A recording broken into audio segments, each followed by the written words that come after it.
What's up?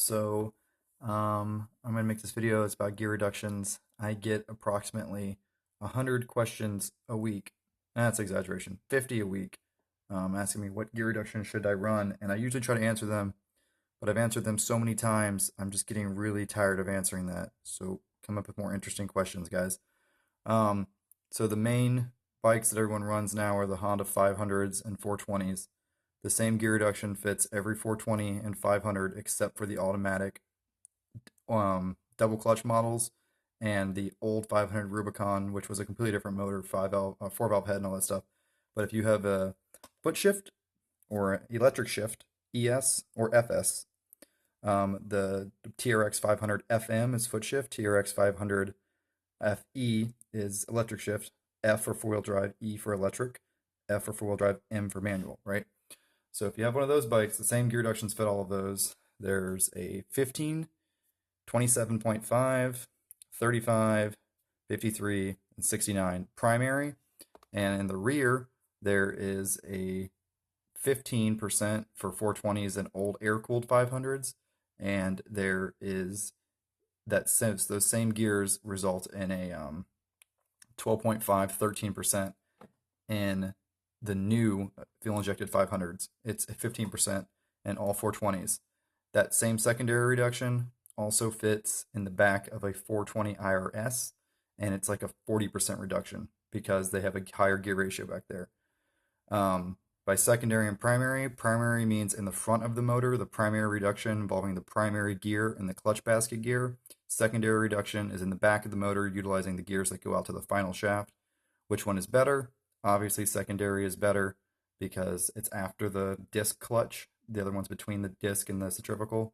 It's after the disc clutch and the transmission. You always want your reduction as close to the wheels as possible for making it snappy and keeping the components under the least amount of stress.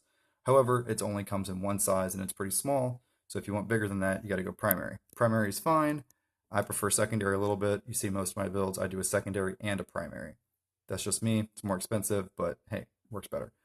Um, I made a random slideshow of a few bikes I'd done reductions on that I found pictures of. That's my old 500 Foreman. It was on 32.5s at one point with a 15% secondary and a 35% primary. This is how they used to make the secondaries. See how it's a welded gear? The secondaries that I buy now from Jeremy Lee are not welded, and you'll see why this welded gear is bad in a few more pictures. It's a solid machine gear. This is an OEM Honda gear. This is the big gear. So this is the secondary reduction, goes in the back of your motor. Those are some primary reductions. One of these is probably a stock. Yeah, that's a stock. That's a 35%. And then you can see there's a gear on here. Oh no, no, wait, no. So this is. I'm trying. This I don't. These are old pictures. I don't remember what I calculated.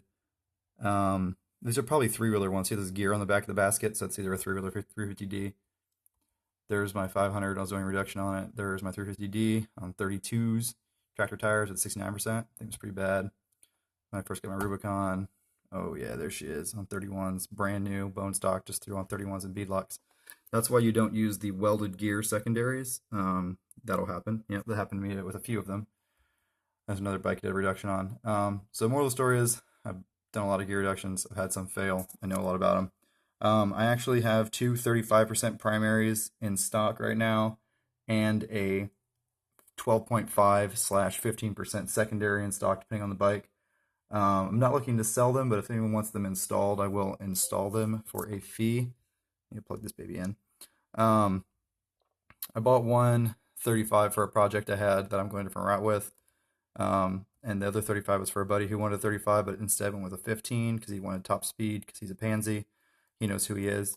And I have a 12.5 that came out of my Rubicon. So the 12.5 is used 12.5/15, but I mean, it's this reduction, except it's this gear, but it's one solid or two solid gears here, no weld, so it's bulletproof. And gear reductions don't wear out, right? It's a lifetime product, so don't expect to get an excellent deal on it because it's used, because I know what they're worth. But if you're interested, message me at my business Gmail, Christianthemudpuppy at gmail.com. It's in some other videos. I'll put it in the description. As far as prices go, definitely not the cheapest, but I've done more of these and broken more of these and know how to do them than most other people, and I do them right. So every time I do a gear reduction, um, I change the output shaft seal, which is a great thing because people screw that up all the time. Um, and of course, new oil and coolant, obviously, except for the air cooled bikes, right? Because there's no coolant. And I'll check everything in the front cover while I'm in there. Your timing chain tension, your clutches, I know all the specs on that stuff, the free play on your centrifugal, the wear on your centrifugal, all that good stuff while I'm in there. I'll check that out. And I have these in stock, so I can knock them out pretty quick.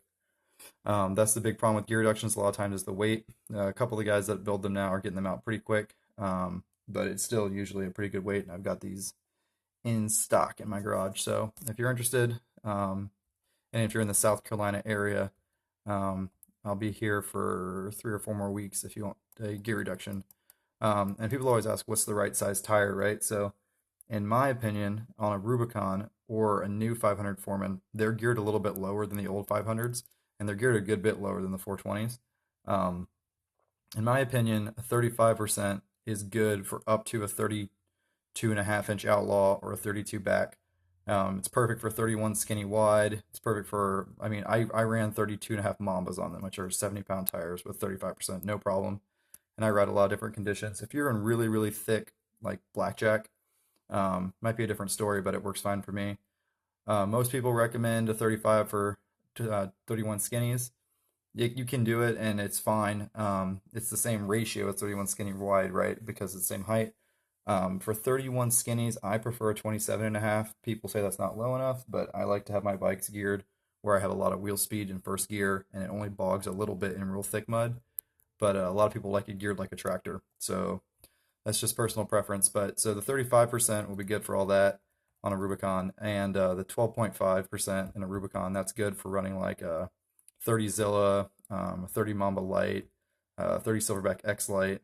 It does decent with 29.5 skinny Outlaw 1s, etc. On a 420, I don't care what tire you're going to run, you need a 35%. I've seen a 420 get bogged down on 27-inch, you know, mayhems. Like 420s are just geared high. So if you have a 420, you need a 35% to run anything 30 or 31 skinny. It's pretty much pushing it. 29.5 altitudes, you can run fine with 35%.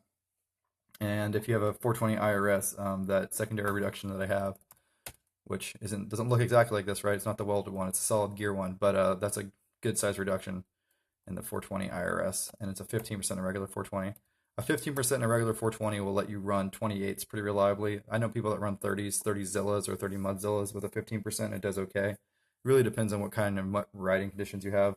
People ask me these questions all the time. What gear reduction should I run? I said, the number one, it depends where you ride. If you're in real slick clay, you can that spins easy, you're fine. But if you're in some thick, sticky black mud, or if you're in really thick clay that just goops up the tires, really changes what reduction you need.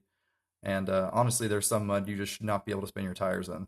I saw a Maverick, right, 100 horsepower or whatever, get into some mud and broke all 4 axles, and 2 of the wheels stayed in the mud hole when he got pulled out. There's just some mud you shouldn't be able to turn your tires in. You're just going to break axles. That's my point. But yeah, so if you want a reduction, email me at christianthemudpuppy@gmail.com. I am not interested in just selling these because I'll just keep them in stock till I need them otherwise. Because you really can't mark up gear reductions, right? They're all about the same price from everyone who sells them. But yeah, email me for pricing and stuff like that, and it'll give you a pretty fair deal and get it done right and get it done quickly. And of course, lifetime warranty on the gears themselves as long as you own the bike.